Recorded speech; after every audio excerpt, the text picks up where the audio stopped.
10. As I said, when Tom sets his sights on something, he doesn't stop until he gets it. That's just how he is. So when he decided Blink was ready to play shows, I knew it wouldn't be long before he booked us some. I didn't think we were there yet. We were still rough around the edges and barely had enough songs to fill a set list. But Tom was already calling local high schools, saying we were an inspirational band with a motivating message and could we please come play their campus at lunchtime. We'd show up, plug in, and play until they kicked us out. He found out where the parties were being thrown each weekend and offered to play them.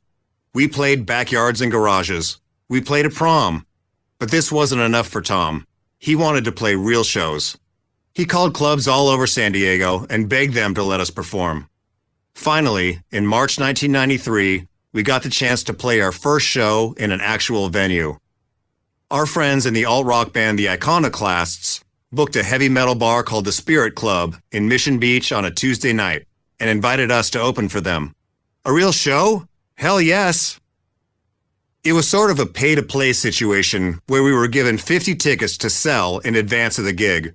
We were supposed to peddle the tickets to our friends and family and bring the money back to the club as recompense for them allowing us the honor of playing on their stage. But we didn't know many people, and we were lazy. So when we arrived the day of the gig, we just handed all 50 unsold tickets back to the owner. We loaded in and waited. The doors eventually opened, but no one walked through them. Not one person showed up. I don't know why I was surprised by this, or why I'd expected people to come. Why would anyone pay money to see two bands they'd never heard? When I say no one was in the venue, that included us. I just turned 21, but Tom and Scott were still teenagers and had to wait outside. And, except for their guitarist Cam, the members of the Iconoclasts were also underage. We skated in the club's parking lot until it was finally time for Blink to go on. We walked on stage and played our first show ever to an empty room. Our only witnesses were Cam and a bartender sweeping the floor in front of the stage. Sensing our obvious disappointment, the bartender pulled us aside afterward and said, "Look, I know no one is here, but don't quit playing. I can hear it. You guys have something special." Whatever that bartender heard that night, it sure didn't feel special. But it didn't matter because we'd played a real show. But was it a real show? Like that old thought experiment about a tree falling in the woods with no one around to hear it, I had to wonder the same about us. If a band plays a club but there's no one there to watch them, does it count as a real gig? A few months later, we got another show at a biker bar in Chula Vista called the Gorilla Pit. It was way out in the seedy outskirts of town, near the Navy docks, where no kid in their right mind would go. This time, there was an actual human there. He was a disinterested biker in a leather vest who nursed a beer at the bar with his back to us, but still, a human. This gig officially counted. The stage was just a small platform a few inches off the ground. There were no microphone stands, so we played instrumentally. After we finished our first song, the bartender waved us over and told us we were too loud and needed to turn down. We played a second song, and he told us we were still too loud and needed to turn down more. Then, after the third song, he called us over. Hey guys, I think that's enough for tonight. Good job." He handed each of us a Snapple. "These are on the house. You earned them." Weirdly, that show gave us hope. Maybe at the next show, there would be 2 people. That's how it went for Blink for a while, picking up listeners literally one person at a time. We played any show we could talk our way onto in front of anyone who would watch us for as long as they could stand us. Our biggest dream was to one day play the big venue in town, Soma. Soma was the big venue for us anyway. At that time in the early 90s, San Diego was gaining national attention, but not for punk. After Nirvana broke, record labels chased the grunge phenomenon, depleting the natural supply nearly to the point of extinction. After draining the talent from Seattle, they set their sights on a new wave of grunge, emerging in our sleepy community just north of the Mexican border. A club called the Casbah was its epicenter and hosted bands like Rocket from the Crypt, Drive Like Jehu, Inch, Lucy's Fur Coat, Uncle Joe's Big Old Driver, and Fluff. Other clubs around town followed suit, and the scene exploded. Venues filled with hipsters and executives. Nouveau grunge was the hot sound, and no one gave a shit about punk rock. Except the kids, and they were all at Soma. While the cool 21 and up clubs raged with grunge, the suburbs blasted punk rock. Unwritten Law, Buck '09, Sprung Monkey, No Knife. Some coffee shops and record stores occasionally let punk bands play, but only Soma consistently welcomed all ages crowds and punk rock bands. Technically speaking, Soma sucked. It was a rundown building in the heart of a decaying downtown. Everything surrounding it was abandoned or boarded up. Layers of black paint peeled off the walls. It stank of cigarette smoke, sweat, and dank air. Every surface was sticky. The bathrooms reeked of sewage, and their floors shined with pooled-up water, piss, and God knows what else. It got so hot and moist during shows that water condensed on the ceiling and dripped down onto the audience. There were 2 rooms at Soma. The main room upstairs held 1,200 people and showcased national touring acts. To play there was to play in the big leagues. My friends and I were in the audience all the time. It's where I first saw bands like Green Day, the Ramones, Jawbreaker, and Smashing Pumpkins. But local bands played downstairs in a smaller, dingier room, lovingly nicknamed The Dungeon, that fit about 200 people, if that. Bands had to lug their gear down a steep, dark stairwell to get to the stage. Graffiti covered everything. Exposed pipes ran above the stage, and a few sad, beaten lighting cans pointed approximately where band members stood. The person working the box office asked everyone who entered the dungeon the same thing. Who are you here to see? If a band could get 100 people to say their name, they got added to a future show upstairs. This was a huge deal for any local band, like getting called up from the minors. It guaranteed an opportunity to play in front of a lot of strangers. I can't say Blink got 100 people to show up the first time we played the dungeon, but it was more than one person. So let's say somewhere between 1 and 100 people. We played to a mostly empty room, but a few of our friends showed up. My mom even came and brought a friend. She came to a lot of the early shows. Most mothers might not know what to make of their son playing punk rock in a dilapidated basement, but like I said, my mom always supported me. Not just me, the entire band. Early on, Tom wanted a new guitar, but didn't have enough money for the Fender Stratocaster he so badly coveted, so my mom and Glenn co-signed the loan for him. She just loved Blink and got a kick out of watching us play. In between songs, Tom would be on the mic spouting the most obscene "your mom" joke anyone has ever leveled. And she's got the dick in her mouth, and she's tickling the butthole, and the balls are getting licked, and there's Mom in the back of the room beaming proudly. Hey, that's me! With almost nobody at the shows, we could do whatever we wanted with our time on stage. It was a glorified practice. We got to bounce around and act stupid and hone our stage moves. No one cared about us, and there was freedom in that. When no one cares what you're doing, you can truly be yourself. Tom and I spent most of our set cracking jokes between songs, trying to make our friends laugh, or maybe just trying to make each other laugh. I'd make a joke, then Tom would one-up it, and then I'd take it even further. Sometimes our routine lasted so long that we forgot we were supposed to be playing music. Scott grew impatient and hit his kick or snare, reminding us that we still had a whole set list to get through. The crowd turned on us, with a frequent refrain of "Shut up and play!" We rarely shut up, but we did occasionally play. We played hard and loud, and I jumped around, careful not to hit my head on the pipes. We became regulars at the dungeon throughout 1993, amusing handfuls of our friends for $5 a head. When we played, they'd start a pit amongst themselves, careful not to run into the support columns in the middle of the floor. Some shows were better than others, but we always had fun. We were having so much fun that, really, I didn't care if anything more came of it. Playing our songs for people was my dream come true. And in an alternate dimension, this is where the Blink story ends. Just a band from San Diego that played a handful of songs for the local punks. But of course, Tom wanted more. We made a new goal for ourselves that year. We were going to crawl our way out of the dungeon. 11. In May 1993, we recorded our first demo tape on a 4-track in Scott's bedroom. 6 original songs that were a mix of punk, alternative, and yes, sadly, even ska. Plus 2 cover songs, NoFX's The Longest Line and Dinosaur Jr.'s Freak Scene. It was the sound of young musicians figuring out how to write music. The recording quality didn't do us any favors. Everything sounded muffled and distant, like it was recorded in a room far away. We called it Fly Swatter. I made the artwork for the insert, just a pastel drawing I did in a sketchbook, but it was good enough for a demo cover. This was before I had Photoshop, Before I even had a computer, I'd copy and paste images that I cut out of magazines and books, draw on top of them, bring the material to Kinko's, and spend long nights sitting on the floor among the Xerox machines, meticulously putting it all together. Late nights at Kinko's are the absolute best. Cold fluorescent lights cast a pallor of sickness over the exhausted college students working the counter. It's always filthy. Torn pages and paper clips litter the corners of the work areas. Glue and pens scatter the floor. A post-it note on a copier that just says, Greg. Everyone there is miserable, working on a last-minute presentation or school project. Stressed and under the gun. We'd roll in laughing and ruin everyone's night just by smiling. I dubbed a half-dozen copies of Fly Swatter on a dual-deck cassette player and handed the tapes out to friends, who probably either stuffed them deep into a drawer or tossed them in the trash. I gave one to a manager at work I'd become friends with named Pat.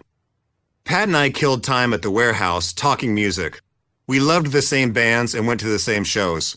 He really liked Blink and wanted to support us. Although he didn't play an instrument himself, he was immersed in the underground scene happening around us. He wanted to start a proper label and put out a proper release, so he loaned us $1,000 to book time at a proper studio. In January 1994, we used the money Pat gave us to book 12 hours at Double Time, a small studio in an industrial park in El Cajon, surrounded by auto body repair shops and actual warehouses. We had to spread the session across 3 nights. Scott had school during the day, and Tom was working full-time for a construction company, delivering bags of concrete and industrial lubricant. Grow up. Sometimes we practiced at the construction company's warehouse among the pallets of building material. The engineer for the Double Time sessions was a guy named Jeff Forrest, and he patiently put up with our dumb jokes and general grab-assery. Despite ourselves, we managed to cut 13 tracks, along with 2 joke songs. Most were recorded live in 1 or 2 takes and thrown together as quickly as possible. It definitely sounded like it. All the songs were rushed and sloppy, but we just wanted to play loud and fast and have fun. When our 3 days were up, Jeff handed us our master tape, our first real Blink recording.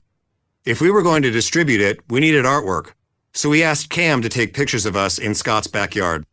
As soon as the camera came out, Tom and I immediately snapped into look at me mode, jumping around, grabbing each other, mugging for the camera. Scott barely looked up. Cam also took a photo of a Buddha statue Glenn had brought back for me as a gift after a deployment to Japan. We decided to make it the cover. It wasn't the most impressive concept, but this was what bands did before everyone had computers and graphic designers. DIY wasn't an aesthetic, it was a necessity. And back to Kinko's we went, firing off copies of this smiling Buddha standing among yellow flowers in green grass with a bright blue sky behind him. I mention this because color copies were a luxury back then, the height of technology. We didn't give the demo a title for fear that no one would know which was the band name and which was the title of the cassette. We just called it Buddha. I drove the master tape to a local cassette duplication house who printed us a few dozen copies. We even paid a little extra to have the song titles screened onto the cassettes themselves.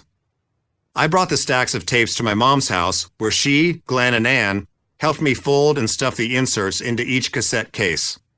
We made family nights of it, sitting on the floor in front of the TV, watching Seinfeld, assembling stacks of Buddha tapes. Every weekend I'd drive the box of cassettes all around San Diego County, dropping off a few at the independent record stores on consignment. 5 copies at Off the Record at North Park, 5 copies at Lose Records in Encinitas, 5 copies at the other Off the Record out near San Diego State University. The clerk sighed and fished around behind the counter for the clipboard that kept track of the consignments for the week. Yep, 5 cassettes, $5 each. We'll get these out on the shelf tomorrow or the next day. See you in a couple weeks. It felt very, don't call us, we'll call you. We now had cassettes available for sale at local stores, but that wasn't enough. To be a real band, we needed t-shirts to sell at shows. Bored in class one day, Scott drew a rabbit leaning behind a circle that said Blink inside it. The rabbit suspended a pocket watch in front of the circle. We bought some blank t-shirts at Target and taught ourselves the messy process of silk screening. Covering a screen in photo emulsion, burning an image onto it from an acetate, and squeegeeing ink through it onto a shirt. Some of the rabbit shirts looked good. Most did not. The end result was decidedly less than professional, but we had shirts to sell. And if we had t-shirts, we definitely needed stickers. In class, I scanned an image from the Japanese manga series Ranma 1/2 to create a design. I put the word Blink under a frame of Akane, one of the characters, and got several hundred printed up. We gave them away to anyone who would stick them on something. Soon, Blink stickers covered skateboards, instruments, vehicles, park benches, and street signs.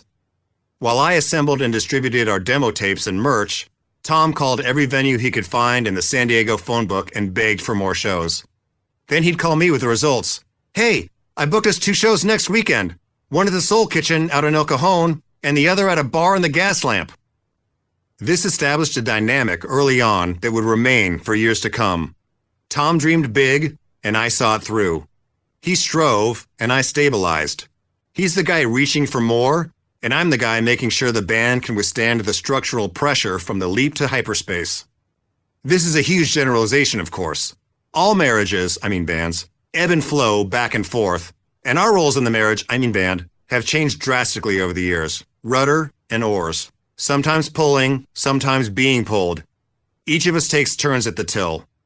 We both, mostly Tom, possess tremendous shortcomings, but our strengths complement one another. We covered the windows of record stores, guitar shops, and coffee houses with our ridiculous show posters featuring drawings of naked men chasing cows. Our guerrilla marketing was working. More and more people were coming to see us at the Dungeon.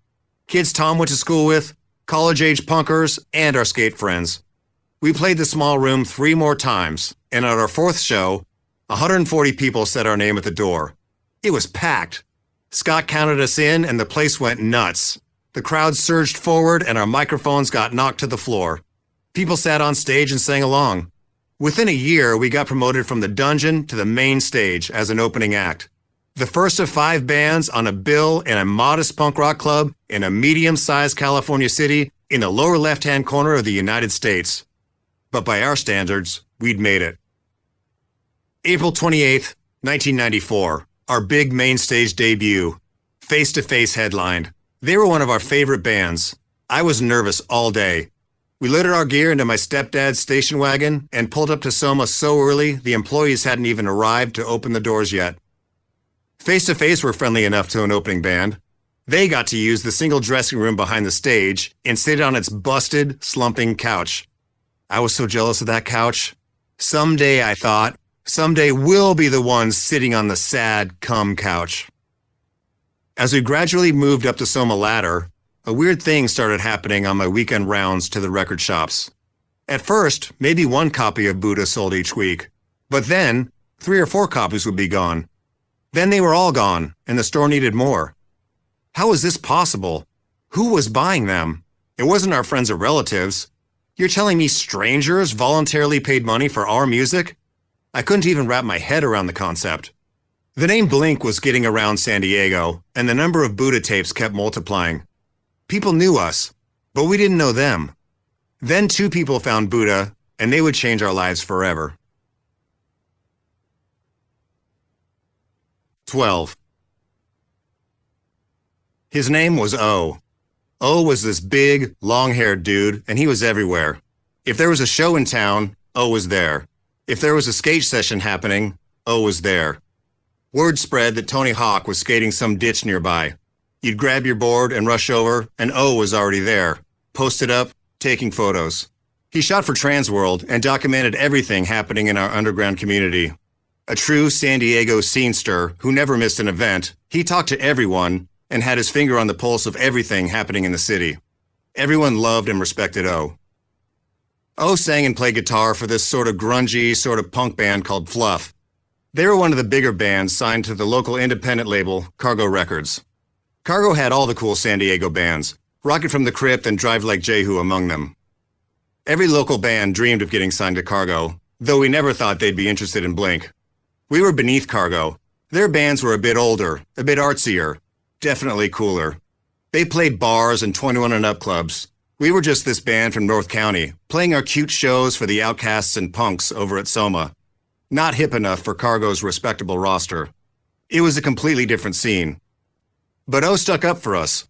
Like he did for many young bands, he was a big proponent of Blink from the beginning and took us under his wing. He championed everything and everyone he believed in. If he liked it, he told everybody. O talked our demo up to the people at the label, but no one took him seriously. Really? The skate rat band that plays the coffee shop in El Cajon? Those guys? And then there was Brahm. Brahm was this kid I used to see at our shows. A couple times we were skating somewhere and Brahm and his friends showed up. We started talking and he told us he was a big fan of Blink.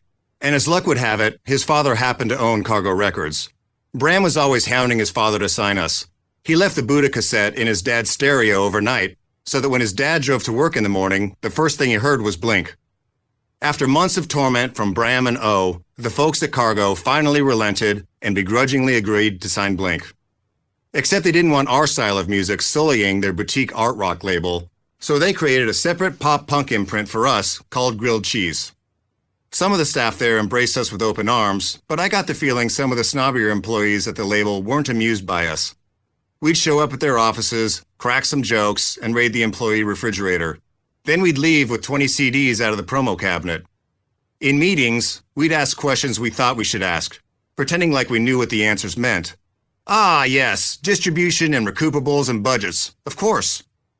They rolled their eyes at us, but we were very grateful to have anyone help get our music into stores beyond the ones that already carried our demo.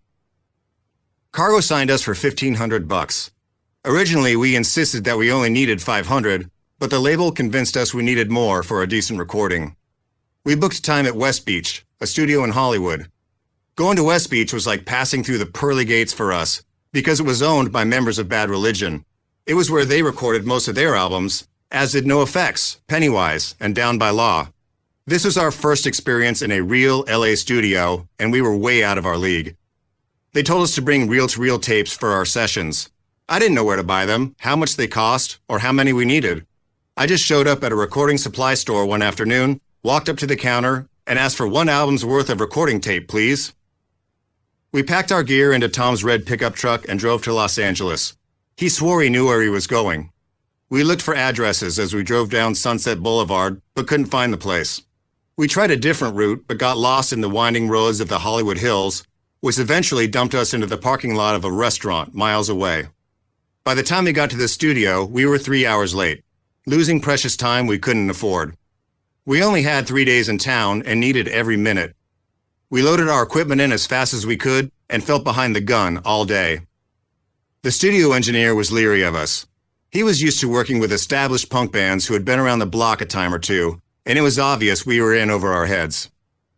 At the end of our days at West Beach, we got burritos from a hole-in-the-wall taco shop in the strip mall next door and retired to our seedy motel on La Cienega.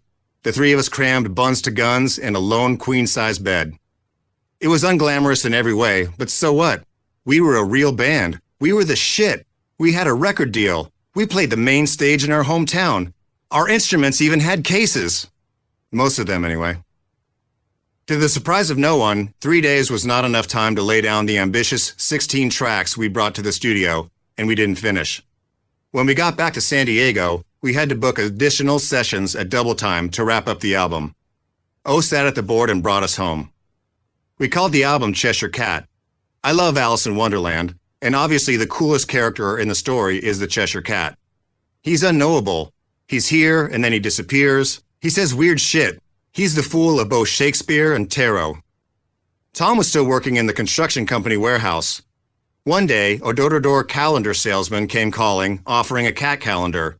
Tom bought one and ripped out a random month. We handed it to the art guy at the label and said, "This is our album cover." The album sounded as professional as we'd ever sounded. All the music was ours. Like They Might Be Giants, we got together in a room somewhere and wrote songs, and a record label put those songs on albums, and now those songs were in stores. At the same time, listening back to it elicits the same feelings as looking at your junior high school yearbook photo. It's a bit embarrassing, but an accurate snapshot of the band we were at the time. There are moments of future greatness hidden in that sloppy collection. The intro to Carousel, Tom's lead guitar in M&M's, and I'm sure there must be others. Whatever. It was our first album. Fuck you. But I will say this to our credit. We made the album exactly the way we wanted. No one ever told us no. No one told us anything, really. No one at Cargo ever checked in on us or asked to hear what we'd recorded. In fact, years later, we learned the owner actively bet against us. He bet his employees that Blink would never sell more than 1,000 copies. 13. One day we got a call from someone at Cargo. They'd received a cease and desist letter from an Irish techno band called Blink that had played California and New York, giving them legal right to the name Blink in both states, and thus effectively the entire US. We had to change the name of our band. Yeah, fucking right. We aren't changing shit. No one has heard of them. We're on the come up, and no techno band from overseas is gonna crawl out of the woodwork and stop our forward momentum. No way. Why should we change? They're the ones who suck. Tell them no. That didn't work. We were informed that if this ever went to court, we would lose and have to change our name anyway, but with the added benefit of crushing pointless legal fees. Fine. Let us talk about it as a band and we'll get back to you. Weeks passed. Cargo called again. Any ideas on the new name? Not really. Let us think about it and we'll call you back. Several more weeks passed. They called again. Yeah, still nothing.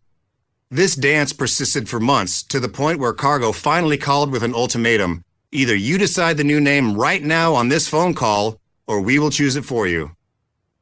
We'd been half-heartedly kicking around some ideas. Blink Jr., a la Dinosaur Jr., Blink UK, a la the Charlatans UK, and Blink, which was shot down due to, quote, confusion in the marketplace. We even considered going back to duct tape.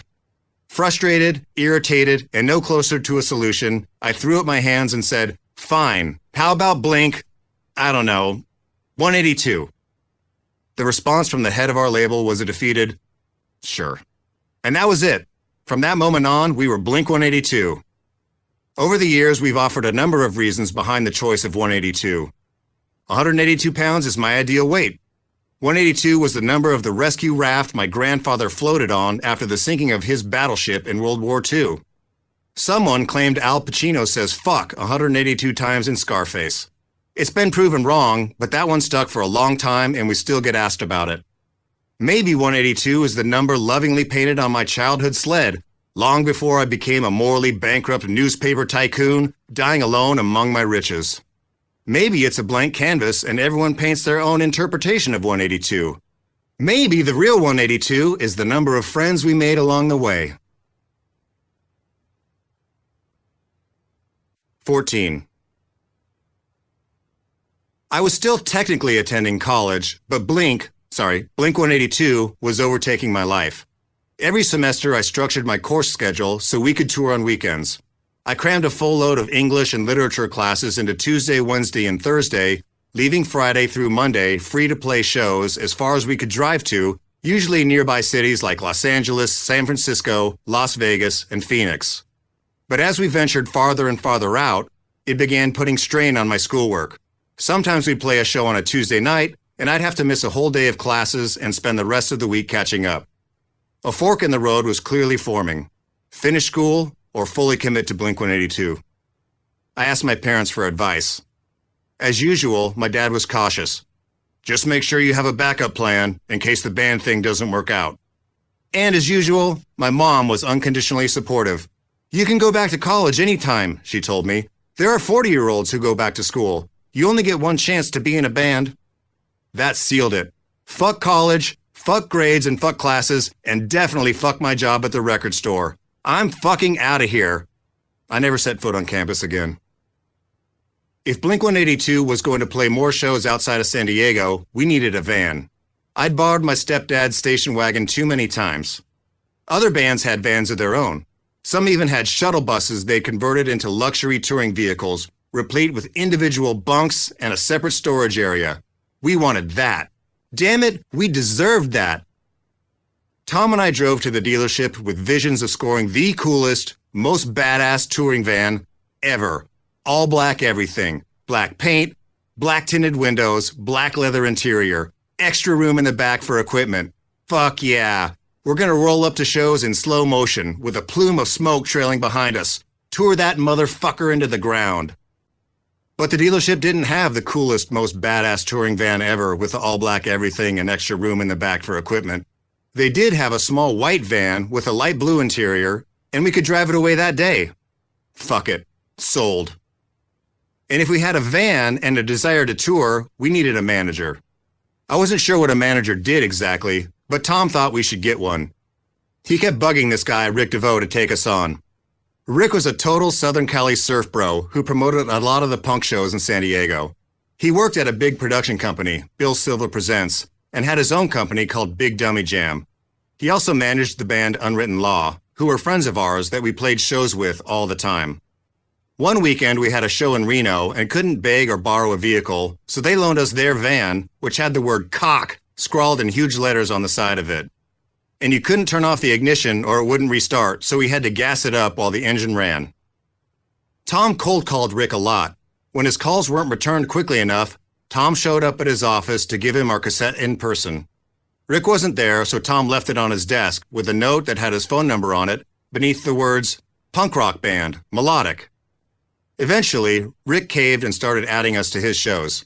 Rick and I got along great. I slept on his couch so we could set out on his boat before dawn, fishing the waters across Southern California. We wakeboarded Mission Bay, terrorized the beaches. He, Tom, and I became thick as thieves. Rick had a lot of connections in the surf industry and pushed our music on his friends who made surf and skate videos, like 411 VM, Transworld, and Taylor Steele. These videos were huge at the time.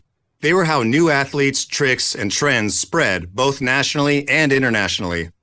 The footage itself was gnarly, an hour of pure, uncensored debauchery that was more punk rock than punk rock.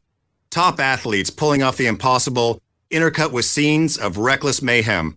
Trick, friends punching each other in a van. Trick, dudes puking. Trick, mosh pit. Every new video only inspired the next one to go even further. Who could get the best shot of the best trick? Who could goad their friend into performing the most outrageous stunt? The brinksmanship escalated so high that our friend Jeremy Klein lit himself on fire and skated off the end of the Redondo Pier in the name of footage. In 1995, our song Lemmings appeared on Taylor Steele's Good Times video. Our music soundtracked pro surfer Kalani Robb as he carved waves in the Hawaiian sun. He had a reckless style, throwing his entire body at the waves. Lemmings was a perfect fit. We were in good company, slotted alongside songs from our punk rock heroes and contemporaries like Pennywise, 7 Seconds, and Spunk Monkey. At the end of the year, we joined those bands on the Good Times tour. 2 weeks up the East Coast, from Florida to New York. It was our first real tour, and our first chance to live the chaotic road life we'd imagined. We went hard. On the first night, Tom got arrested. After a sweaty Halloween show at the Milk Bar in Jacksonville, he walked out of the club holding a beer. He saw a hot girl and started walking toward her, but he only got a few steps before he felt a hand on his shoulder and heard a stern voice say, "You're going to jail." A Florida cop nabbed him for underage drinking. I still have the photo. Tom cuffed and sitting in the back of a police cruiser while wearing a Down by Law shirt. The cops also broke up a show we did in South Carolina. Unwritten Law was on stage when the band members noticed security guards beating on kids in the front. They stopped playing, hopped down, and started beating on the security guards. The security guards turned around and started beating back on them. Then we jumped in. Then the audience joined. It was an uncontrollable melee. The police came and sent everyone home. We fought security a lot. The clubs and bars we played usually lined the front of the stage with bouncers and their beefy friends. Big dudes who stood cross-armed and defiant. Not professionals at crowd control, just ass-kickers and skull-busters. These shows kicked off and hundreds of teenagers lost their minds. As the night progressed and the shows grew increasingly frenetic, you could see the security guards' expressions change from mild amusement to unsettled concern to ready for all-out war. Mosh pits, arms flailing, shoes flying, crowd surfers, kids coming over the barricade. All standard operating procedure for our scene, but the bouncers had never seen anything like it, and they lost their cool. All of a sudden, everyone was inside the barricade, the show had jumped the rails, and it was a battle royale. Times were just as rowdy offstage. Whenever we were driving on an open highway, Unwritten Law would pull up next to us, and we'd shoot bottle rockets back and forth at each other's vans. One night, we were setting fireworks off on a beach in Florida. Cam was wearing a hoodie, and one of the fireballs from a Roman candle landed in his hood and lit it up. We ran after him through the sand, trying to tell him that his hood was on fire, but he thought we were trying to tackle him, so he just kept running. Another night, while settling up after a show in the club's office, we noticed a full-size Lenny Kravitz promotional cardboard cutout. "How much for Lenny?" we asked. "Oh, he's not for sale. Brenda's a huge fan and she loves him." We took our payment, thanked them for having us, and finished loading the van. With the engine running, our roadie and I snuck back into the club, into the office, and soon came running back to the parking lot, laughing and jumping into the waiting getaway vehicle, Lenny bounding along with us. Sorry, Brenda. At another show in Florida, the venue next door was hosting a ladies' night strip club show. Dudes in thongs danced seductively to the screeches of women enjoying a night out. Rick shoved past security and ran on stage, dropping his pants and wagging his garbage wildly. The crowd went nuts, and the guards exited Rick through the nearest door, with extreme prejudice. I loved every second of being on tour. Everywhere is home, and nowhere is home, just like it was growing up. I even loved the hard parts. Typically, our nightly guarantee was listed as, quote, $50 plus possible bonus. There was never a bonus. We'd take our payment, calculate how many miles we needed to drive, subtract gas money from that amount, and hit the Taco Bell drive-thru with the rest. Usually, it'd work out so that we could each afford one burrito, which would sustain us until the next city. We never had any idea where we were going to sleep. Most of the time, we slept in the van. Sometimes it was a stranger's floor. Some nights, if we sold enough t-shirts, we'd spring for a roadside motel. 6 dudes in a room meant for 2. Everyone spent the first hour arguing over who would get the first shower and who would get the bed. After our American tour, we hopped a flight to the other side of the world. Rick had begged Pennywise to bring us along on their Australian run. Pennywise was one of our favorite bands, but they had no reason whatsoever to take us. We couldn't sell a single ticket over there. But not only did Pennywise agree to let us open, they paid for our international airfare. Why? No reason. They just saw an up-and-coming band they liked and wanted to help. Australia at the end of 1995 was the right place, right time for a punk band. Fertile ground. Punk hadn't broken there like it had in the US with the success of Green Day and Offspring. Most American bands toured Europe, Asia, and South America, but skipped Australia, which was a huge missed opportunity. A lot of kids there were discovering American music through California surf videos. The SoCal style of punk rock was just catching on. Pennywise had played some Australian festivals and established enough of a fan base that they could fill 1,500 cap rooms. Everything in Australia is so spread out. The flights were long and the drives were sweaty, but the shows were worth it. The Australian crowds were just grateful that American bands were coming to play for them. A lot of them knew Lemmings from the Good Times video and sang along. Being on the other side of the planet and having people sing our lyrics, it was surreal. One night we played a downstairs venue in Brisbane that, like most venues there, smelled overwhelmingly of stale beer. Instead of a proper steel barricade in front of the stage, the place had a few of those plastic dividers filled with water, like you'd see on the freeway. The crowd was going so crazy while we were playing that the room surged forward and collapsed one of the dividers. Gallons of dank water seeped out and soaked the entire floor. It was the most rotten, sulfurous stench I'd ever smelled. The rank odor filled the room until people started gagging and the whole place had to be cleared out. We were extremely thankful to Pennywise for taking us and showing us the ropes on our first international tour. But that excitement quickly turned to dread on the first day when their terrifying 6'5" guitarist Fletcher Dragg showed us the 2 BB guns he'd smuggled in. I have no idea how he got them there. Australia has really strict gun laws. But he had them, and the first thing he said to us was, "Just so you know, I'm going to shoot you with these the whole tour." And he did. He nailed us in every hallway, lobby, and dressing room he caught us in. But, in a loving way. That was our relationship with Pennywise. They mentored us while also keeping us in check. We were picking up helpful tour pointers while also constantly looking over our shoulders for fear of being shot. Pennywise had also brought us to Alaska earlier that year to play a snowboard competition. It was an all-expenses-paid trip. We got put up in a nice hotel, saw the northern lights, and took a helicopter up the mountains around Valdez to snowboard. Just a few months prior, I was stuck in a classroom in San Diego, and now I'm on top of a mountain in Alaska with my best friends? Pretty nice. One night, we were drinking at the hotel bar, and Tom was trying really hard to bond with Fletcher. Probably too hard. He was too eager to earn his idol's respect, and Fletcher picked up on that. "That's it," Fletcher finally declared. "I'm gonna get you guys this weekend." Wait, I pleaded. "That's not on me. That's Tom. He's the one you want. Leave me out of this." Nope, Fletcher said.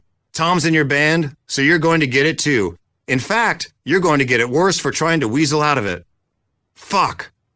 This misunderstanding could have been easily forgotten. Just drunken bar talk. But then on the last night, Tom pressed his luck. He went outside and gathered up a huge pile of snow and lugged it to Fletcher's room. I don't know what he thought he was going to do with it. Ambush him? Dump it all over him? But Fletcher's door was locked, so Tom just dropped the snow in the hallway outside his room. Pathetic. Fletcher opened the door as Tom scurried away. He looked down at the snow and up at Tom's retreating figure. You're dead. We went to bed that night in total fear. We double-checked every lock on the door, the chain, the deadbolt, everything. We took a heavy steel flight case and propped it up against the doorknob just in case. Okay, that should do it. We're safe now. Then, at 3 a.m., we were awakened by 2 loud pounds on the door. Bam! Bam! The next thing we knew, the knob flew across the room and the door slammed open, knocking the case aside like a toy. I yelled, "Ah, fuck!" The last thing I saw were the lights from the hallway. Then I was blinded with Tabasco and vinegar. Fletcher and his friends had mixed them together in spray bottles and were shooting us in the eyes. He also had a car battery attached to a frayed extension cord. He shocked Scott in bed while Tom bolted out the door. I couldn't see anything, so I opened the window and jumped out in my underwear. I landed in a snowbank and took off running into the Alaskan night. Then our mattress followed me out the window. Then our clothes. Fletcher and his crew destroyed the whole room and all of our stuff. After 10 minutes out in the cold, I started to freeze. I re-entered the hotel through the lobby, and when I skulked back to our room, Fletcher was standing in the hallway with the police. Gee, yeah, I don't know. I was in my bed sleeping and heard some banging. I came out here and there were people running everywhere, Fletcher told the officers. Oh, Mark, there you are. Are you okay? What happened to your room, buddy? I had to stand there in my underwear and lie to the cops, or else we would have gotten it even worse the next time. We learned a lot of lessons about touring in those first few weeks on the road, but most important was this: never fuck with Pennywise. 15. To tour in a van, you've got to want it. Anyone with any semblance of home or normalcy or decorum or compassion for their fellow man has no place in a van tour. Van touring is as close as one can get to the days of pirates roaming the open seas, for better and for worse. It strips life down to the bare essentials: food, music, show, laundry occasionally, sleep if you're lucky. It goes like this. 5 a.m. Load up the van in front of my mom's house. Gear packed into a trailer like Tetris pieces. Boxes of t-shirts. Extra guitar and bass strings and drum heads and sticks. A cash box for the merch table. Duffel bags filled with free clothes from skate and surf companies. A case full of cassettes to listen to on the drive. Cigarettes. Hug my mom goodbye. Pull away from the curb and drive off the edge of the world. Disappear entirely. No cell phones. No internet. A stack of pages with all necessary tour information printed and stapled together. Club addresses, phone numbers, show guarantees. A weathered Thomas Guide roadmap. We are nowhere, tethered to nothing, in touch with no one. We exist in a narrow, alternate reality that ravages the highways and nightclubs of North America. No one can get a hold of us. Best anyone can do is call and leave a message at a venue along the way. Salt Lake City. I walk on stage to some claps and whoops. It's not the Beatles at Shea Stadium, but it's honest work. I pick up my bass, walk up to the mic. Hi, we're Blink-182. Scott counts us in, and the show goes. Guitars howling, shitty par can lights pulsing on and off, mosh pit scrambling, some people singing along to every word right in our faces, some people staring in shock, some in disgust. Cymbals crashing. Shitty stage jokes and punk rock jumps. Thank you, good night. Over all too soon. Lights come up. We duck backstage for a moment to catch our breath. After a few minutes, we're back out and shaking hands, thanking people, selling t-shirts. Oh, awesome, yeah, we'll see you next time. Smoke cigarettes, drink Coke. Eventually, the audience dissipates and the club door slams shut. The silence after everyone leaves is striking. 45 minutes ago, I was a wannabe rock god on stage, And now I'm some sweaty guy with a van to load. Pause a beat. Take a breath. Haul our gear back up the stairs to the trailer waiting in the alley. It's fucking freezing. I'm still covered in sweat from the show. On these tours, my belt never dries. Shiver as we slam the latch on the trailer and collect our guarantee. $50. Fuck. Okay. We have to get to Denver. 12 hours away. We haven't eaten, and we're almost out of gas. Whose turn is it to drive next? Van tours involve a lot of arguing over whose turn it is to drive next. I like first shift because I'm still keyed up from the shows and can burn off the adrenaline smoking cigarettes and talking with whoever is still awake. Those who'd been drinking fall asleep quickly and snore away the miles. I put on Jawbreaker's Dear You and steer into the night. I go through a couple cans of Coke. It's all I drink for weeks at a time. The thought of having a glass of water never once enters my mind. I don't understand why my salivary glands hurt so much after a hot, dehydrating show. Strange. Headlights. Road. It's quiet despite the stereo. I'm driving a van packed full of dudes and I feel alone for the first time all day. Collect my thoughts, think about the show. Laundry. I need to do laundry. Everything smells bad. After 3 hours, my shift is done. I pull into a gas station off the highway. Okay, who's next? Everyone else has been dozing and just wants to stay warm under their blankets. They all pretend to be dead asleep. It's 3 a.m. and I'm yelling, whose turn is it? Eventually, everyone gets up and we pile into the shop where we argue over snacks. Van tours involve a lot of arguing over snacks. Chocolate versus gummy candy, soda versus Gatorade. Some asshole bought nuts? Hang on, I gotta buy this t-shirt with the wolf howling at the moon with Elvis's face in it. A 5-minute fuel stop turns into an hour-long Dumb and Dumber style shopping spree. Someone else volunteers to drive and we're back on the road. Time to settle in and get some rest. My secret spot is in the back of the van. You don't get a proper seat during the day, but at night, if I wedge myself between the guitars and the boxes of t-shirts, I can stretch my legs under the back bench and really luxuriate. I can't move at all, but I have my own spot on the corrugated steel bed of the van. Someone's duffel bag is my pillow, and I'll just use whoever's blanket this is. A passenger now, everything the driver does infuriates me. Every time they roll down the window to smoke, the van fills with freezing air. Their music choices suck, and they should turn it down. The absolute nerve. I sigh loudly and hope they know what I mean by it. After a long, fitful night of not sleep, we pull into Denver. We've gotten better gas mileage than anticipated and saved some money. That means we can treat ourselves to McDonald's breakfast. All our meals are from fast food drive-thrus. If we weren't fed at the club, we're eating in the van, and it smells like it. It smells like the dumpster behind a diner that burned down. The floor is blanketed with wrappers from every chain imaginable. Every time we open the door, a tumbleweed of wrappers and styrofoam cups rolls out. Each of us gets a sausage biscuit with egg that we eat in the morning light of a parking lot. God's forgotten children. I brush my teeth over a trash can. Okay, where the fuck is this club? Find the club. Park. The place doesn't open for hours, so we find a lot nearby and try to sleep in the van. No air conditioning, sun beating in through the windows, traffic noise, and the thrum of the daytime city. Yeah, that's not going to work. Let's go to the mall. The mall is the great retreat for touring folks. You don't have to need anything, no agenda. Go to the mall, see humans doing human things, and feel completely separated from normal life. An astronaut on an alien planet, observing reality at a safe distance. Catch a movie you won't remember. Buy a book you won't read. My God, the club doesn't open for 3 more hours. Someone goes for a walk. Someone skates. Finally, it's time for load-in. Tom expertly backs the van and trailer down the narrow alley behind the club. He's great at it. Van tours involve a lot of alleys behind clubs. We walk inside and try to find someone in charge. Hi, we're Blink-182? Hey, yeah, thanks for having us. Where do we put our stuff? Crack open the trailer and load our gear through the venue.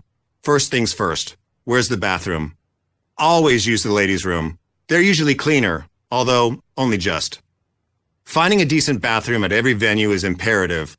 Clean bathroom. Find it, live it, love it. And if they have a shower, holy hell. If they have a shower, then buddy, you're living large.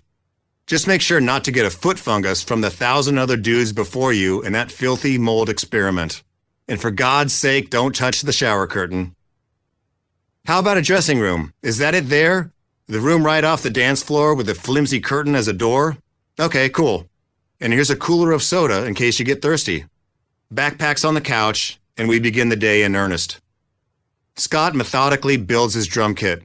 I set up my amp and cabinet, take out my bass, tune it. Slowly, the room starts to get loud. Drum hits, adjustments, Tom's amp firing up. Test, test, 1, 2, 1, 2.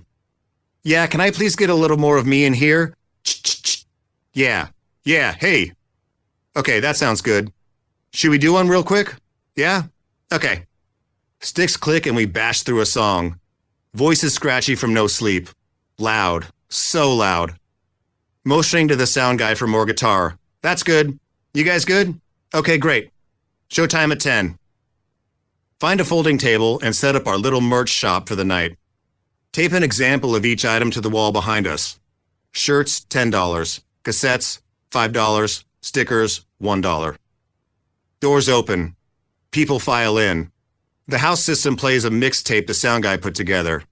It starts to get smoky and a little crowded. I sit at the merch table and sell shirts. Talk to people. It's loud and the energy is rising. Conversations pick up. Laughter. The smell and sound of beers poured and spilled. What did you say? Oh, yeah, I did actually. Yes, totally. I love meeting people. I can't believe they know our band and are here to watch us play. How cool is this? I feel mildly important. The opening band starts. Local. Got some good stuff. Sloppy, but hell yeah. They finish to a smattering of applause and scuttle across the stage like crabs, clearing off their equipment. After a bit, the second band kicks off. We're on next. I'm nervous, excited, nerve-sighted. I excuse myself from the merch table to pace our tiny dressing room. The curtain door is entirely insufficient to shield me from the audience, and they can plainly watch me stretch and smoke anxiously. I crack open another Coke. God, I'm thirsty. I'm distracted and can't keep up a conversation. Grab a Sharpie from my bag and a flyer from the wall to scratch out a set list. Our lone crew member is on stage. Test, test, 1, 2, 1, 2. The curtain opens and he pokes his head in. Okay, it's ready. Oh shit. Here we go. I walk on stage to some claps and whoops. It's not the Beatles at Shea Stadium, but it's honest work. I pick up my bass, walk up to the mic. Hi, we're Blink-182. Scott counts us in and the show goes. Guitars howling, shitty park can lights pulsing on and off, mosh pit scrambling, some people singing along to every word right in our faces, some people staring in shock, some in disgust, cymbals crashing, shitty stage jokes and punk rock jumps. Thank you, good night! Over all too soon. And so on. 16. In 1996, Rick talked Blink-182 onto another tour, a summer-long traveling cavalcade of punk rock and skateboarding called the Warped Tour, which had been launched the previous year by a promoter of punk shows named Kevin Lyman and an agent at CAA who'd only recently been promoted out of the mailroom, Daryl Eaton. The first year had been enough of a success that it was happening again, and its second outing boasted a stacked lineup with dozens of big-name bands, including Goldfinger, Real Big Fish, Sam I Am, Strung Out, 311, and Dancehall Crashers. Even Limp Bizkit. A few of the bands on tour were successful enough to afford buses of their own. We were not. We couldn't even afford the gas money to get from venue to venue. Kevin put us on his bus, which was packed with production staff, skaters, BMX riders, and a yo-yo expert. Bodies covered every flat surface. The front lounge, the back lounge, the floor. We were lucky enough to secure bunks, and for 6 weeks, the space behind their curtains was the only privacy afforded us. Everything outside the bunk was noise and chaos. Even all these years later, I can still smell it. A combination of hot asphalt and stale yoo-hoo. I close my eyes, and I'm there. Every day of the Warped Tour starts early. The fleet of buses and trucks rolls into a parking lot in some town as the sun rises, and everyone goes to work building the stages and ramps. I wake up and make my way to the bus door through the blanketed sleepers. The door flings open and I take my first step onto the concrete. It's like stepping onto the surface of the sun. The daylight is so bright it knocks the breath out of you. Rise and shine, Dracula. First order of business is finding a porta potty before they're too disgusting. Better bring toilet paper. No toilet paper? I saw a roll of paper towels just a minute ago. Where was that? You can't poop in the bus toilet, but in a real pinch you can take a trash bag, line the toilet with it, poop directly into the bag, and throw it out the window along a busy highway. There are no showers on the Warped Tour. Well, there are, but good luck finding one that hasn't already been fouled by 60 fellow pig pens. Shower with a hose instead. The morning brain fog lasts for the first hour. I stumble around a big open parking lot in the middle of wherever we are, no idea what I'm supposed to do, rubbing my eyes and looking for signs of intelligent life. Find food, find water, find gear. I track down the day's schedule to see what time we're playing. Kevin keeps the playing field even among the bands by switching up the set times every day. This means sometimes we draw the dreaded 11 a.m. start, but it's also a great equalizer. Sometimes, bands that normally headline have to play in the middle of the day between two smaller bands. The system keeps everyone humble. No one's ego matters. We're all in this together. The noise never stops on the Warped Tour. Even before they let civilians in, there's a constant buzz of sound check and power tools. Hammering, drilling, idling buses, and sputtering generators. People yelling, white noise, pink noise, trucks arriving, bay doors slamming open and closed. They open the gates and 10,000 angsty teenagers storm the Bastille. Then you really can't hear anything. The noise from one stage overlaps the noise from a nearby stage and the noise from a stage farther away. 10,000 voices sing along. I talk with the other bands and athletes or sit at the merch tent, selling our shirts and talking to people there. Sometimes, to escape the pandemonium, I help build or tear down ramps, or organize guest lists in the production office. I have to yell to be heard. Everyone wants free stuff. It's hot. Their faces are dirty and sweaty, and by late afternoon, the sunburns set deep into what'll be a peeling mess 2 days from now. Catering is the high point of the day backstage, but you have to be there as soon as it goes up, or it'll be gone and you're shit out of luck for the night. After missing catering once too often, Fletcher started a nightly operation that year, which would become a Warped Tour tradition. He collects $20 from all the bands and sends someone to the grocery store to buy a ton of meat. After the shows, he sets up a grill in the parking lot and spends hours cooking for anyone who wants to eat. All are welcome. We gorge on barbecue, people drink and shoot CeeLo. Siv from Gorilla Biscuits brought a tattoo gun and can usually be found permanently altering someone's skin in a secluded corner. A punk rock summer camp extravaganza. The Warped Tour was hard. Long miles, merciless sun, constant barrage of sound. People everywhere always. Yet I felt starkly alone at times, lost in the noise. But for 30 minutes a day, Blink got to perform for the Warped crowd, making all the cramped bus rides and scorching temperatures worth it. If there were people watching us, no matter how many or how few, whether they'd heard of our band or not, whether they liked us or hated us, we wanted to make sure they had a good time. Give us your hot, your sweaty, your sunburned masses yearning to breathe dust. The West Coast leg of the tour felt familial. A good number of kids at those shows knew us from relentlessly touring the area. But to our surprise, when we got to uncharted parts of the East Coast, there were pockets of people who knew the words to our songs too. Cheshire Cat had been making its way across the country. Cargo was selling way more copies than they'd anticipated. The owner had lost the wager he'd made against us. We'd blown through the first 1,000 copies and kept needing more, both in stores and out on tour. We still had a lot of work to do to spread the word of Blink, but we were getting a toehold. The Warped Tour put us in front of thousands of concert-goers who'd recently had their ears opened by the mid-90s punk boom. Maybe Warped Tour was their first exposure to live music. Maybe Blink was the first punk band they ever saw. Like the Australian tour, it was another instance where we were in the right place at the right time. Aside from getting to play, the greatest perk of Warped Tour was watching our favorite bands. I always tried to stake out a good spot to watch NoFX and Pennywise. Sometimes we'd see them watching us while we were playing. One day, Fletcher invited me onto NoFX's bus with him. I climbed aboard and there they were, Fat Mike, Hefe, Melvin, and Smelly.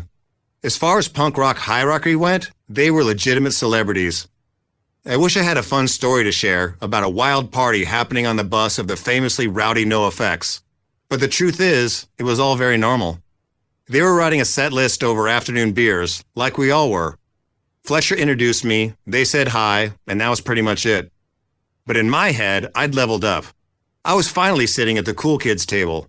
Just 2 years prior, I was paying money to see these guys play at Soma, and now here I was on their bus, touring alongside them. They were my peers. But the band everyone wanted to watch was San Diego's Rocket from the Crypt. They were the kings of the tour. Venerated punk icons, the coolest guys in the room. A band of Fonzies. Electricity crackled in the air when they took the stage. Wearing dark sunglasses and shiny silver shirts, they'd kick off their set with their opener, Middle, and its siren song spread through the grounds, summoning everyone to come rushing over. Are you stuck in the middle? Way-oh, way-oh. As beloved as they were, though, Rocket from the Crypt was also a divisive topic that year. They'd just left Cargo to sign to Interscope and were playing songs from their recently released Interscope debut, Scream Dracula Scream. Uh-oh. You can't do that. Interscope was a major label, and punk rock bands weren't allowed to sign to major labels. It was selling out. A punk rock crime. Aligning with the dark side. It was punk rock's forbidden fruit, akin to selling your soul to the devil. Signing to a major label was the absolute worst, most abhorrent thing a punk rock band could do. 17. Later that year, we signed to a major label. This hadn't been the original plan, but after running ourselves into the ground touring Cheshire Cat, we started hearing from executives at big record labels who were interested in our band. Other bands had blown the doors open for commercial punk rock, and there we were. Our album was doing pretty well. Our single M&M's was getting played on California rock stations. We'd gotten enough shows under our belt that we could draw sizable crowds when we headlined venues like the Whiskey and the Roxy in Los Angeles. Back home at Soma, we were no longer a dungeon band, we headlined the main stage. Rick set up meetings and dinners with record label A&R people, and we had no idea what to say to them. They were asking us what we wanted to do with our band, where we saw ourselves in the future. We want to be in the Blink-182 business. What do we need to do to be in business with you? We didn't have any answers. We wanted to keep playing cool shows with bands we liked. That was as far ahead as we'd thought. But now important people were promising us the world, radio airplay, tour support, distribution to all the big chains. We headlined shows in LA, and A&R reps from every label would be in attendance. They took us to dinner at expensive restaurants. They took us to lunches and parties and bars. Before a show in Los Angeles, a label had rented a helicopter and flew us through the light beam above the Luxor. In San Diego, a label rep rented a hotel suite, stocked it with food and alcohol, and told us to invite all our friends and throw a party. We invited no one. Tom and I took the mixers and went home. Scott stayed with the alcohol. We'd always been dismissed by the scene's gatekeepers as the joke band, the Smothers Brothers of punk rock, sophomoric and forgettable. And here we were, suddenly the hot chick at the bar, all eyes on us. We took everything they offered, but always stopped short of the dotted line. Ultimately, we decided to go with Epitaph Records, the LA-based independent label owned by Bad Religion guitarist Brett Garowitz, aka Mr. Brett. All our favorite bands were on Epitaph: NoFX, Pennywise, Descendants, Rancid. It felt like home. An independent label that could deliver radio hits and huge sales, all on the artist's terms. Growing up in punk, you'd hear horror stories about major labels forcing bands to change their art or shelving their albums entirely. But Epitaph was known to be different. We had great meetings and saw eye to eye on pretty much everything important to us. Brett came to one of our shows in LA, and I gave him the biggest hug. "Get ready for Blink," I shouted. We thought we'd be making an album for Epitaph very soon. But then things started happening above our heads. Cargo was negotiating a buyout by a bigger fish. The major label MCA was absorbing our label and taking its bands with it. Suddenly, our contract was the property of MCA, and its price tag was out of Epitaph's budget. Signing to a major label went against the punk rock ethos, and I get it. I understand the philosophy of defending your artistic integrity against the evil corporate machine. And I heard from many early Blink supporters pretty immediately on the matter. This is such a bum out. Why would you ever sign to a fucking major? I'll never come to another show. I lost friends over it. But we weren't afraid of major labels. We saw the potential in them. Cargo had done a lot for us, but there were limits to their reach. They could get our album into the cool indie stores, but we wanted to be in malls and chain stores across America. We wanted to see Blink albums at Sam Goody and Tower Records. I wanted my old co-workers at the warehouse to stock our CDs on the shelves. We loved our music and wanted the world to hear it. We worked our asses off writing the best songs we could and touring in front of anyone who would watch. Why wouldn't we want more people to hear our music? MCA wasn't underground and punk like Epitaph, but fuck it, let's give it a shot. We figured, at the very worst, we'd get a decent budget to make another record. And if the grand experiment failed, we could always go back to a smaller label and keep doing what we'd always done. And weren't we just as good as any of these other bands who were making it? It could happen, right? Why not us? Sure, it seemed like a 1 in a million shot, but 1 in a million happens to me all the time. 18. We played a show at the Mercury Cafe in Denver with a band from Arizona called Jimmy Eat World. We'd never heard of them, but we watched their set and were blown away. They weren't a pop-punk band, but there were similarities to what Tom and I were doing that intrigued me. They played fast and loud and had 2 singers trading off vocals. After the show, I ran up to one of their singers, this clean-cut guy named Jim Adkins. Holy shit, man, great set. Could we trade tapes or something? We talked for a bit, and he handed me a copy of their new album that hadn't been released yet, called Static Prevails. They had also just signed to a major label, Capitol Records, and this was their debut. That cassette was all we played in the Blink van for the rest of the tour. We couldn't get enough of it. The guitars sounded lush but sharp, and everything felt huge. This was what we wanted our major label debut to sound like. So we booked time at the same studio with the same producer, Mark Trombino. We spent a few weeks with Mark at Big Fish Studios in Encinitas, California, hoping he could work his Static Prevails magic on us. In addition to being a producer, Mark was the drummer for one of those buzzy San Diego bands I mentioned before, Drive Like Jehu. They were on Cargo and shared members with Rocket from the Crypt.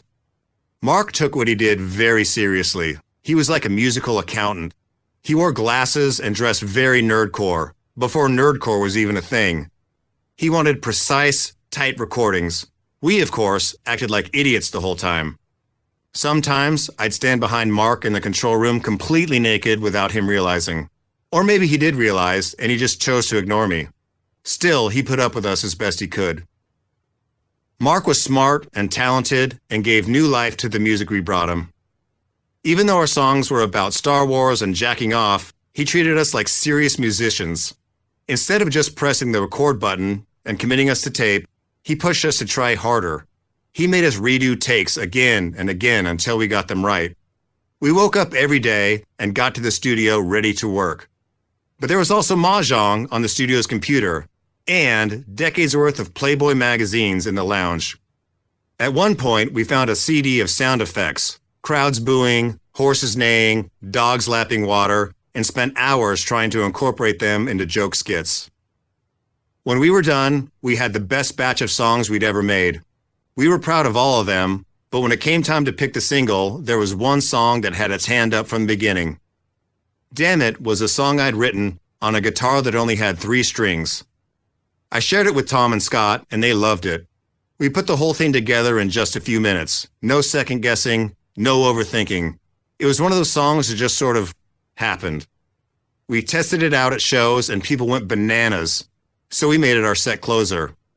There was something immediate and special about Damn It, and Mark beefed it up in the studio to make it sound more dynamic. At one point, he said, "Hang on, I have an idea." He pulled out a keyboard, and as the final chorus hit, he laid down the sound of a Hammond organ. Tom and I fell over each other laughing. It sounded so ridiculous and out of place, with the distorted guitars and pounding drums. But then Mark played it back properly placed in the mix, and that organ raised the song to a new level. It sang. That was the first time we realized our music could be more than just drums, bass, and guitar. When it came time to track vocals for Damn It, on our last day in the studio, I lost my voice. My steady diet of soda and cigarettes was wreaking havoc on my throat. The song came close to not making the record. I had to return weeks later just to lay down the tracks. We called the album Dude Ranch and went to the Old Mexico set at Universal Studios to take photos for the liner notes. Trams full of tourists passed by, hoping to catch a glimpse of a movie being filmed, but were instead subjected to me in a steel bathtub, fully nude, save for soap suds covering my shame, while Tom scrubbed me down with a mop. Anything for the shot. We were nervous to play the album for our new label. Like I said, there was a fear that the majors would force you to change your art, tone it down, make it more commercial, play by their rules. But, like Cargo, no one from the label ever checked in on us while we were making Dude Ranch. Not once. No notes, no suggestions, nothing. The day we delivered the finished product to their LA office was the first time they'd heard a note of it. When we got to MCA with our cassette, our A&R guy roped everyone on the floor to come to the lobby to hear it. Employees crammed in and gathered around to listen to the label's newest signing, Blink-182. We were still a baby band in their world. They were used to dealing with huge acts like Live and Meatloaf. We pressed play, and midway through the first song, a bunch of people suddenly remembered somewhere else they had to be and wandered off. The second song came on, and more people trickled out, mumbling something about a phone call.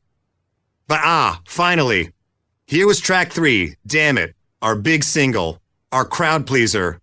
We were sure they'd like this one. The opening riff started, and we looked around and realized everyone had already left. It was just me, Tom, and Scott, sitting there listening to our own album. I guess if they weren't even going to listen to the album, they weren't going to make us change anything. Fuck it. The label had a killer stereo, so we played a few more tracks, piled back in the van, and headed home. 19. 8 months after it was released, Dude Ranch passed the 500,000 mark and went gold.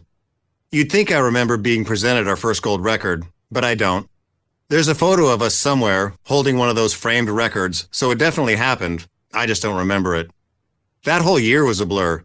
We did everything we could to get the word out about Dude Ranch. We jumped on every tour and festival that came our way. Right after the album was released in June of '97, we spent another summer on the Warped Tour, then went right into a US tour with Less Than Jake, then headed off to Europe for a month, then ended the year playing all the rock radio Christmas shows that record labels push you to do to supposedly help get your songs on the airwaves. The 89X Twisted Christmas and the WBCN Xmas Rave. Play the show, go on the air with the wacky morning DJs, take photos with the executives. It was a lot of work and a lot of time away from home, but it was working. We heard Damn It on rock radio stations, our album was well stocked in stores, and I started getting recognized at Disneyland. We were playing big enough shows that we could afford to upgrade from our van to a bus, and our music videos were now part of MTV's late-night rotation. Darren Doan directed videos for the album's 2 singles, Damn It and Josie, and he indulged our love of cheesing for the cameras. We'd worked with him before on the M&M's video from Cheshire Cat, and he showcased our attempts at physical comedy. The label landed us a big get for the Josie video. It was set at a high school, and we needed an actress to play my love interest. The video department went in search of an it girl, a Jennifer Love Hewitt type, and somehow convinced Alyssa Milano to do it. This was the height of Alyssa mania, right after she joined the cast of Melrose Place. She was a great sport, playing the straight person to my ridiculous antics, including a full-on food fight scene. We only had one shot, so we went all out. Dozens of our friends and extras turned up to play students, who flung clumps of food at me in the cafeteria. I got hit square in the eye with a handful of mashed potatoes. 2 days later, bits of potato were still coming out. At the end of the shoot, Alyssa and I took a photo together, me with my purple hair and her in her cheerleader outfit. Then, she slipped me a piece of paper that said, "Call me," with her phone number underneath it. I never did. A dumb move on my part? Maybe. Yes, definitely. But she was too intimidating and I was too shy. Until the camera started rolling, that is. Then I couldn't ham it up hard enough. These moments were where Tom and I shined. We loved making ridiculous ideas up on the spot and outdoing one another, and Darren let us run with all of them. What if I tripped over you on these stairs? What if you spilled this soda onto your lap and the ice cubes went flying? Tom and I were constantly competing for the spotlight. There's a shot in the video where we're literally pushing one another out of the frame. Look at me! No, look at me! The Lennon and McCartney of dick jokes. We were like that with everything. Who can write the best song on the album? Who can get the biggest laugh on stage? Who can say the most absurd thing in a magazine interview? Scott wasn't trying to outdo anyone. He wasn't trying to be the funny guy in the room. He mostly just followed our lead at video shoots, and that's fine. Not everyone has a hole in their heart they try to fill with attention. What was becoming a problem, however, was who Scott became on tour. It was hard to tell what was going on with him. There are two sides to every story, so I'm sure his recollection differs, but it seemed very apparent to Tom and me that he was not in a good place. For starters, there was the drinking. I didn't drink much back then, especially not before a show. I don't like being out of control around other people. A couple of times, Tom got too drunk before we went on stage and the show suffered. Badly. I scolded him like a disappointed parent afterwards. But with Scott, it was something more. We had a bottle of scotch on our rider, and on a few occasions, I saw him put it in his backpack as soon as we arrived at the venue and slip off to the van with it. He'd drink alone before and after the show. Sometimes he'd disappear for hours at night. Scott had a girlfriend back home, and being gone was hard on their relationship. He spent a lot of time on expensive long-distance calls from gas station payphones, while Tom and I amused ourselves by playing grab-ass in the van. There were destroyed hotel rooms. Right before we started recording Dude Ranch, Scott and his girlfriend got in a blowout fight at the Hotel del Coronado, and Scott somehow fell out of a second-story window and broke his heels. He recorded the album in a wheelchair. Scott was constantly angry and irritable, and it put a strain on the band. We played a show at South by Southwest on my birthday, and he was in a bad mood from the start. He was having a hard night and playing mad. Performing at South by Southwest was an important rite of passage for a band. Radio programmers and executives frequented the crowds. A good show at South by Southwest could mean a huge jump in radio spins. We'd finish a song, and Tom and I would start joking with the audience, trying extra hard to make an impression. But Scott would get impatient to start the next song and click us in before we were ready, mid-sentence. After we finished our set, we were loading out our stuff to make room for the next band. Scott kicked his drum kit as hard as he could. Tom was reaching down to pick up his amp, and the ride cymbal went right into his forehead and put a gash in it. I don't blame Scott entirely. It was a difficult situation to be put in. We were touring nonstop while he was trying to maintain some semblance of a normal life back home. Plus, he was in an environment where unlimited alcohol was available every night. He was still a teenager. I'm sure it wasn't easy on him. He needed a lot more help and guidance than me and Tom saying, "Hey man, stop drinking so much." At the beginning of 1998, we were on a run of shows with Madness and the Aquabats. Scott got an urgent call from his girlfriend and had to go home immediately. It left us a member short for the night. That's when we turned to our friends, the Aquabats, and asked if we could borrow their drummer, Travis Barker. We'd met Travis earlier that year and became friends on the Snowcore Tour, a harsh winter slog that routed us along snowboard competitions in mountain towns across North America. Travis and I got along really well, and he was an amazing drummer. The Aquabats had a ska sound, but Travis grew up on hip-hop and punk rock, and it was mesmerizing watching him bring that flair to their live show every night. He was playing with the Aquabats, but he seemed to fit in better with us. Plus, a few of the Aquabats were from religious backgrounds and didn't smoke or drink. Travis felt more comfortable around Blink, so he usually ended up on our bus or in our dressing room shooting the shit about West Coast punk bands and skateboarding. We ran through our set list with Travis right before we went on stage, and he learned all the songs in under an hour. As soon as we jumped into our first song, it felt different. He took our songs, which we thought were already pretty fast and explosive, and threw kerosene on them. Halfway through our set, I looked over at Tom, and I knew we were both thinking the same thing. Holy shit. Travis just has this X factor. He has a different feel, a different sense of what a song needs, and the ability to pull it off.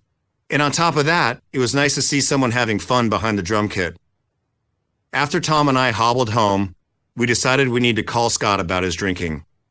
As the mediator, I was tasked with making the call, while Tom and Rick listened on the other line. "Look, man, we've been talking," I told him. "We're worried about you. You're drinking way too much, and it's affecting you and your playing. It's not good." He responded with the language of an addict. He didn't have a problem. He only drank when he felt like it. He could stop any time. The conversation escalated as we went back and forth. Finally, I said, "Listen, you have to stop drinking or you're out of the band. That's it." He didn't take the ultimatum well. "Well, if you're going to put it to me like that, then fuck you guys. I quit." He hung up. Tom and I met in the kitchen. Holy shit, I can't believe it. Dude. It had never occurred to me that anyone would ever not want to be in a band. Blink was my entire world. We'd worked so hard to build what we had, and Scott could just quit? Later, he called back and said he wanted to think about it, maybe give him the weekend. But the die was cast. Once Scott said he was done, that was it for me and Tom. Tom and I already knew who we wanted behind the kit. There wasn't even a question. I picked Travis up at a house in Riverside he was renting with a bunch of friends. He'd been working as a trash man in Laguna Beach around that time. We went to a show at the Barn, a local punk rock club in the Inland Empire. While the band played, Travis and I sat on the concrete floor by the merch tables, smoking. I asked if he'd be interested in joining Blink full time. "Yeah, I'm down." "Fuck yeah, simple as that." I'm still upset about the way things ended with Scott. We had a lot of fun memories together. In the early days of Blink, Scott's family moved to Reno, and not wanting to break up the fledgling band, Scott moved into my mom's house with us. He could be really funny when he was feeling outgoing. When he interviewed for a job at the mall once, the manager asked him to name 2 weaknesses he recognized in himself.